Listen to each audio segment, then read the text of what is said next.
लीजिए, महायुति में हो गया विवाद और विवाद क्या टूटने की कगार पर पहुंच गया है। अंदर खाने की एक खबर निकल कर आई थी कि पहले उद्धव ठाकरे और राज ठाकरे एक साथ होने जा रहे हैं और फिर उस पर मोहर भी लगी। राज ठाकरे और उद्धव ठाकरे तो साथ आए ही आए।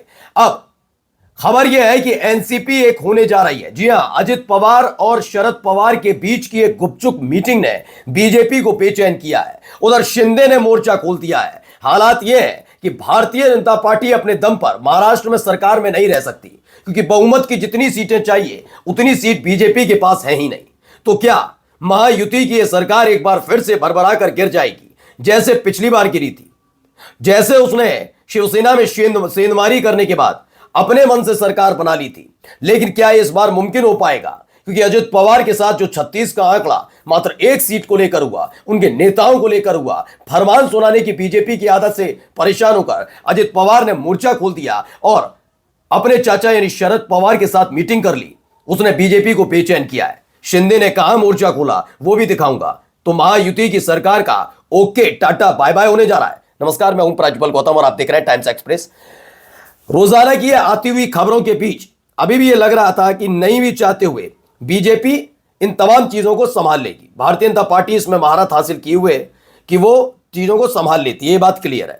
लेकिन क्या ये इस बार होने जा रहा है? वजह क्या है? तो जरा आप समझिए। सबसे पहले ये खबर निकल कर आई है। ये खबर आई एबीपी न्यूज की, ना महायुति ना एमवीए। चलिए ठीक है, शरद पवार और अजित पवार फिर बनाएंगे एक एनसीपी। इसका कोई मतलब नहीं है, ना महायुति ना एमवीए, ये एक अलग मसला है। दरअसल एनसीपी जो है या फिर कांग्रेस पार्टी जो है या फिर शिवसेना जो है या फिर बीजेपी जो है, ये सब तमाम एक संगठन में, गठबंधन में जुड़े हुए हैं। तो गठबंधनों का नाम है महायुति जो सत्ता में है बीजेपी वाला, और एमवीए यानी महाविकास अघाड़ी, ये कांग्रेस शरद पवार और उद्धव ठाकरे की शिवसेना का है। गुड। तो इस गठबंधन से लेना देना नहीं। अगर एनसीपी एकजुट भी होती है तो क्या वो बीजेपी के साथ जाएगी? उम्मीद नहीं है, लेकिन वो एमवीए में रहेगी। खबर क्या? बैठक के बाद सियासी हलचल तेज हुई है।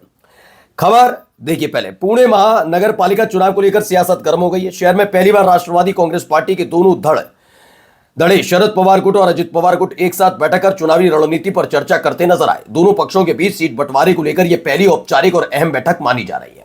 मैं यहां से शुरू करूंगा, लेकिन अजित पवार के उस कबूलनामे को पहले आपको बता दूं जो लोकसभा चुनाव के ठीक बाद उन्होंने कहा था।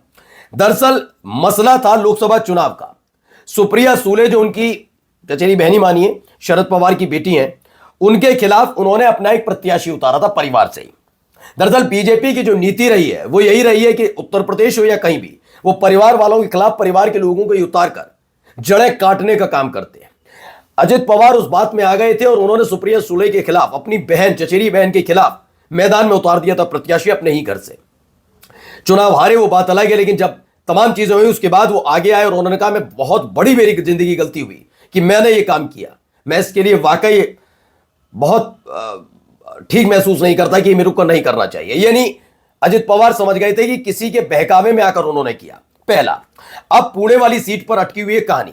पुणे वाली सीट पर अजित पवार चाहते थे कि मसला यह निकले कि पुणे वाली सीट पर मेयर पद के लिए संयुक्त प्रत्याशी महायुति से उतरे और प्रत्याशी जो हो वो अजित पवार गुट के एनसीपी से हो, लेकिन बीजेपी ने खूंटा गाड़ दिया। इस पर नाराजगी आ गई। अब देखिए, महाविकास अघाड़ी नहीं, सिर्फ दोनों एनसीपी के साथ। ओके, फिलहाल महाविकास अघाड़ी के तहत चुनाव लड़ने की कोई योजना नहीं है। ओके, इनका इसी पर फोकस है, महायुति के बारे में नहीं।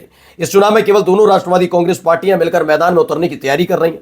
माना जा रहा है कि पुणे में नगर परिषद और नगर अध्यक्ष चुनावों में अजित पवार गुट के बेहतर प्रदर्शन ने इस फैसले को मजबूती दी है। दरअसल इससे पहले बीजेपी के साथ उनकी खींचतान चल रही थी और इस खींचतान के बीच लगातार खबरें निकलकर सामने आ रही थी कि भाई नाराजगी चरम पर है और एक बड़ा फैसला लेने की तैयारी में नजर आ रहे थे अजित पवार, और उन्होंने माना जा रहा है ये फैसला ले भी लिया गया है। सबसे पहले देखिए दूसरी खबर दिखाता हूं। अब आइए, मुंबई में टूटेगी बीजेपी अजित पवार की दोस्ती। नवाब मलिक को हटाने के मूड में नहीं एनसीपी, खतरे में गठबंधन। दरअसल पुणे वाली सीट के अलावा एक नवाब मलिक वाला मसला भी है। मैं कहता हूं कि आप गठबंधन में कोई रहे, भारतीय जनता पार्टी का राष्ट्रीय अध्यक्ष नितिन नवीन को नहीं बनना चाहिए। जेडीयू कह दे तो, टीडीपी कह तो, चिराग पासवान हस्तक्षेप कर दे, इन्हें क्यों बनाया, किसी और को बना। मानेंगे बीजेपी वाले? नहीं।